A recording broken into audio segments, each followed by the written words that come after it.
अस्सलामुअलैकुम नाजरीन। माशाअल्लाह जी पेशावर विच मौजूद हाँ।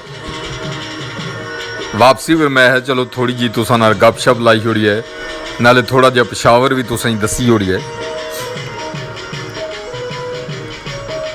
माशाअल्लाह जी एक तो पेशावर अच्छी बड़ा मज़ा आशना है कि हुकूमत खैबर पख्तूनख्वा बड़े अच्छे स्टैप गिंदे हैं, बड़े अच्छे इकदाम किए आवाम वास्ते। यकीन मनो कि मज़ा ही आ जाना है कि इंसानियत नी कदर सब तो बड़ी गल। पेशावर भी नाल तक्को तो नाल थोड़ियां जियां असां दियां मिली जुली जड़ियां गप्पां ही असां गप्पां ही लाने हैं बे ना अरसा दराज 70-75 साल हो गए। तो दोस्तों की गुजारिश ये करसा कि सब तो पहलू तो दसो न सारे मिली थे माड़े समेत कि असां क्यों नहीं Kallar Syedan post graduate college बनन देने हैं बे। मिगी दसो होना चाहिए ना या नहीं होना चाहिए ना। इल्म हासिल करना बहुत ज़रूरी है और हुकूमत वक्त कोई भी वह 75 साल हो गए सारे इसने हूँ हैं या नहीं। क्यों नहीं post graduate college Kallar Syedan में दिता जाना पाया। पाकिस्तान की अमीर तरीन तहसील है, इसने गवर्नमेंट ने क्यों नहीं पोस्ट ग्रेजुएट कॉलेज क्यों नहीं पासपोर्ट ऑफिस दिता जाना पाया। सब तो ज़्यादा बैरून मुल्क तहसील कलर सईदा ने लोग कलर सईदा क्यों नहीं कौन नहीं बनन देना पाया जी। सब तो पहले तो असें सोचना चाहिए ना कौन आवाज़ उठा सी।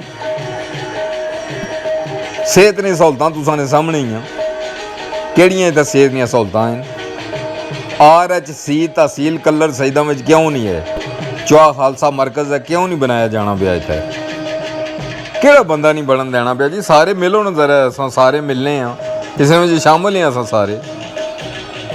तो होना ये चाहिए ना कि ये तमाम चीज़ां साढ़े कोल मौजूद होनियां चाहिए सियां। केड़ा साढ़े कोल सरकारी स्कूल है मिगी दसो ना जी। कॉलेज साढ़े कोल केड़ा है। साढ़े बच्चे कित्थे पढ़न।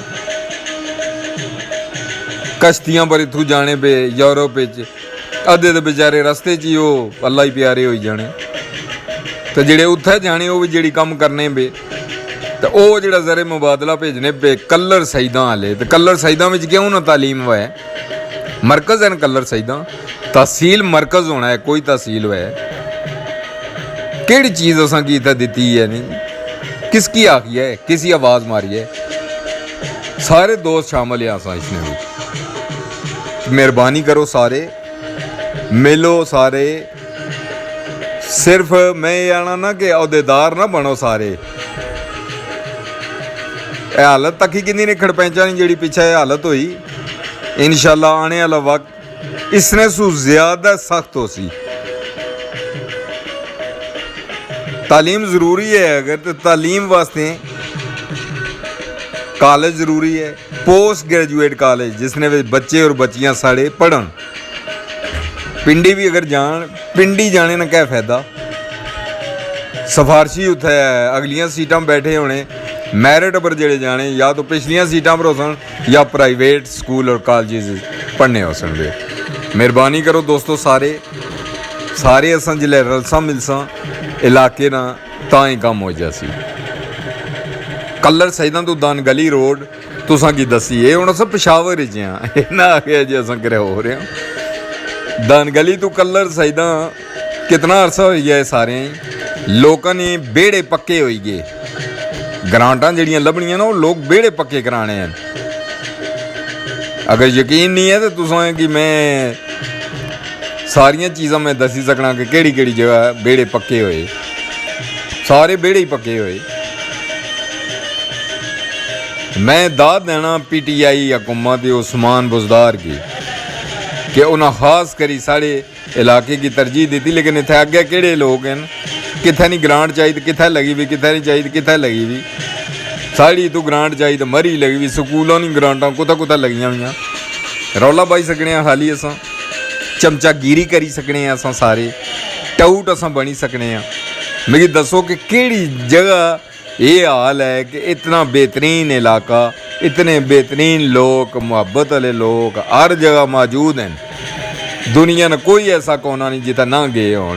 मुसीबत भी चलियां ने, बड़े बड़े अरसा उत्थे रहे, घरैलियां तो दूर रहे 10-10, 12-12, 15-15 साल, फिर जे उन्होंने कागजात बने तो ये हालत ही है साड़ी। क्या असा उन्हें पाकिस्तान ही ना मन्ने पे मन्नी गए वजने ने पुत्रो। रिस्क अल्लाह देना है, जिथे मेहनत कर सो अल्लाह ताला की जात उथे रिस्क देसी। लेकिन ये चंगा साहब है जी कि जेड़ा तहसील कलर सहीदा उसने विच एक केड़ा बंदा नहीं बनन देना। ये तो पहले सारे दसो ना। पोस्ट ग्रेजुएट कॉलेज किए नहीं बनन देने पे। टेक्निकल कॉलेज साढ़े कोल कॉलेज होना चाहिए ना, ब्रांच नहीं होनी चाहिए। सेहत दियां सहूलतां RHC चुआ खालसा बनना सा पिया तो बंद करी छोड़ा उसने, किया नहीं बनाया ने। पासपोर्ट ऑफिस तमाम तहसीलों में मौजूद है, साढ़े कोल क्यों नहीं है? केड़ा बंदा मने करना पिया कि ना बनाओ। जागो दोस्तों, मेहनत सारे कर रहे हो तो असा भी तुसा नाल रली ते इंशाअल्लाह पहले भी खिदमत हुण भी खिदमत इंदा भी असा ने जज्बा इंशाअल्लाह जारी रहसी। तो कोशिश सारे असा ये करिए कि इलाके की बेहतरी करिए, इलाके की सिर्फ बेहतरी। तो जिले इंशाअल्लाह इलाके की बेहतरी हुई तो असा खुशहाल हो जासा जी।